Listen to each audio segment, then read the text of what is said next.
Hi friends, ಕಿರಿ ಕಿಚನ್ಗೆ ಸ್ವಾಗತ. ಇವತ್ತಿನ ರೆಸಿಪಿ ಬಂದು ಹಾಲು ಖೀರ್ ಮಾಡೋಣ. ಸಿಂಪಲ್ ಆ್ಯಂಡ್ ಈಸಿಯಾಗಿ ಟೇಸ್ಟಿಯಾಗಿ ಕೂಡ ಇರುತ್ತೆ. ಅದಕ್ಕೆ ಬೇಕಾಗಿರುವ ಇಂಗ್ರೀಡಿಯೆಂಟ್ಸ್ ನೋಡ್ಕೊಂಡು ಬರೋಣ ಬನ್ನಿ. ಇಂಗ್ರೀಡಿಯೆಂಟ್ಸ್ ವಿಡಿಯೋ ಸಡನ್ನಾಗಿ ಡಿಲೀಟ್ ಆಗಿದೆ, ಹಾಗಾಗಿ ನಾನು ಹೇಳ್ತಾ ಹೋಗ್ತೀನಿ. ಅಷ್ಟು ನೀವು ನೋಡಿಕೊಂಡು ಮಾಡ್ಕೊಳ್ಳಿ. ನಾನಿಲ್ಲಿ ಅರ್ಧ ಲೀಟ್ರ್ ಹಾಲನ್ನ ಕಾಯಿಸಿ ಇಟ್ಕೊಂಡಿದ್ದೀನಿ. ಮತ್ತು ನಾನಿಲ್ಲಿ 1 ಕಪ್ ಆಗುವಷ್ಟು ಶಾವಿಗೆನ ತೊಗೊಂಡಿದ್ದೀನಿ.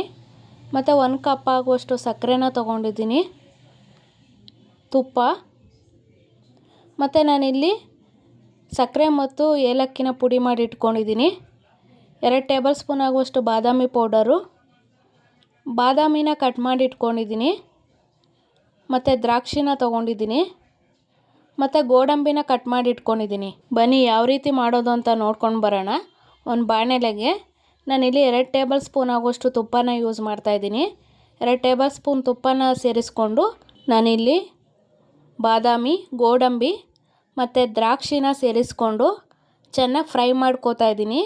ಕಂದು ಬಣ್ಣ ಬರೋವರೆಗೂ ದ್ರಾಕ್ಷಿ, ಗೋಡಂಬಿ, ಬಾದಾಮಿನ ಫ್ರೈ ಮಾಡ್ಕೊಳ್ಳಿ. ಫ್ರೈ ಮಾಡಿ ಇಟ್ಕೊಂಡು ಸಪ್ರೇಟ್ ತೆಗೆದಿಟ್ಕೊಳ್ಳಿ.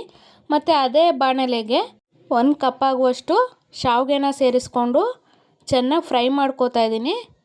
ಶಾವಿಗೆನೂ ಕೂಡ ಕಂದು ಬಣ್ಣ ಬರೋವರೆಗೂ ಚೆನ್ನಾಗಿ ಫ್ರೈ ಮಾಡ್ಕೊಳ್ಳಿ. ಫ್ರೈ ಮಾಡ್ಕೊಂಡಿದ ನಂತರ ನಾನಿಲ್ಲಿ 1 ಗ್ಲಾಸ್ ಆಗುವಷ್ಟು ನೀರನ್ನ ಸೇರಿಸ್ಕೋತಾ ಇದ್ದೀನಿ. ನೀರನ್ನ ಸೇರಿಸ್ಕೊಂಡು ಚೆನ್ನಾಗಿ ಒಂದು ರೌಂಡ್ ಮಿಕ್ಸ್ ಮಾಡ್ಕೊಳ್ಳಿ. ಮಿಕ್ಸ್ ಮಾಡಿಕೊಂಡು ಬೇಯೋದಕ್ಕೆ ಬಿಡಿ. ನೀರು ಸುಂಡೋವರೆಗೂ ಚೆನ್ನಾಗಿ ಬೇಯಿಸ್ಕೊಳ್ಳಿ. ಈ ಥರ ಶಾವಿಗೆನ ಹುರ್ಕೊಂಡು ಫಸ್ಟೇ ನೀರಲ್ಲಿ ಬೇಯಿಸ್ಕೊಳ್ಳೋದ್ರಿಂದ ಪಾಯಸ ಎಷ್ಟೇ ಹೊತ್ತಿಟ್ರೂ ಗಟ್ಟಿ ಆಗಲ್ಲ. ಇವಾಗ ಮುಕ್ಕಾಲು ಭಾಗ ಫುಲ್ಲು ಡ್ರೈ ಆಗಿದೆ ನೀರು, ಶಾವಿಗೆ ಕೂಡ ಬೆಂದಿದೆ. ಮತ್ತು ನಾನಿಲ್ಲಿ ಕಾಯಿಸಿಟ್ಕೊಂಡಿರೋ ಹಾಲನ್ನ ಸೇರಿಸ್ಕೋತಾ ಇದ್ದೀನಿ. ಹಾಲನ್ನ ಸೇರಿಸ್ಕೊಂಡು ಚೆನ್ನಾಗಿ ಮಿಕ್ಸ್ ಮಾಡ್ಕೊಳ್ಳಿ. ಮಿಕ್ಸ್ ಮಾಡ್ಕೊಂಡಿದ ನಂತರ ನಾನು ಈಗಾಗಲೇ ಪುಡಿ ಮಾಡಿ ಇಟ್ಕೊಂಡಿರೋ ಸಕ್ಕರೆ ಮತ್ತು ಏಲಕ್ಕಿನ ಪುಡಿ ಮಾಡಿ ಇಟ್ಕೊಂಡಿರೋದನ್ನ 1 ಟೇಬಲ್ ಸ್ಪೂನ್ ಆಗುವಷ್ಟು ಸೇರಿಸ್ಕೋತಾ ಇದ್ದೀನಿ. ನಾನಿಲ್ಲಿ ಸೇರಿಸ್ಕೊಂಡಿದ ನಂತರ ನಾನಿಲ್ಲಿ 2 ಟೇಬಲ್ ಸ್ಪೂನ್ ಆಗುವಷ್ಟು ಬಾದಾಮಿ ಪೌಡರ್ನ ಕೂಡ ಸೇರಿಸ್ಕೋತಾ ಇದ್ದೀನಿ. ಸೇರಿಸ್ಕೊಂಡು ಚೆನ್ನಾಗಿ ಮಿಕ್ಸ್ ಮಾಡ್ಕೊಳ್ಳಿ. ಮಿಕ್ಸ್ ಮಾಡಿಕೊಂಡು ಒಂದು 5 ನಿಮಿಷ ಚೆನ್ನಾಗಿ ಬೇಯಿಸ್ಕೊಳ್ಳಿ.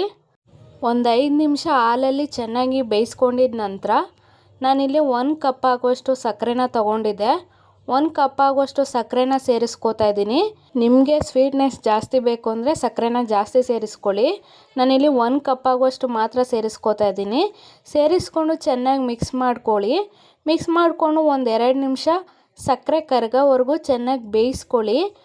ಬೇಯಿಸ್ಕೊಂಡಿದ ನಂತರ ನಾನಿಲ್ಲಿ ಈಗಾಗಲೇ ಹುರಿದಿಟ್ಕೊಂಡಿರೋ ದ್ರಾಕ್ಷಿ, ಗೋಡಂಬಿ ಮತ್ತು ಬಾದಾಮಿನ ಸೇರಿಸ್ಕೋತಾ ಇದ್ದೀನಿ. ಎಲ್ಲ ಡ್ರೈ ಫ್ರೂಟ್ಸ್ನ ಸೇರಿಸ್ಕೊಂಡು ಚೆನ್ನಾಗಿ ಒಂದು ಮಿಕ್ಸ್ ಮಾಡಿ ಒಂದು 2 ನಿಮಿಷ ಬೇಯಿಸ್ಕೊಳ್ಳಿ. ಒಂದು 2 ನಿಮಿಷ ಬೇಯಿಸ್ಕೊಂಡ್ರೆ ಸಿಂಪಲ್ ಆ್ಯಂಡ್ ಈಸಿಯಾದ ಹಾಲು ಖೀರ್ ರೆಡಿ ಆಗುತ್ತೆ.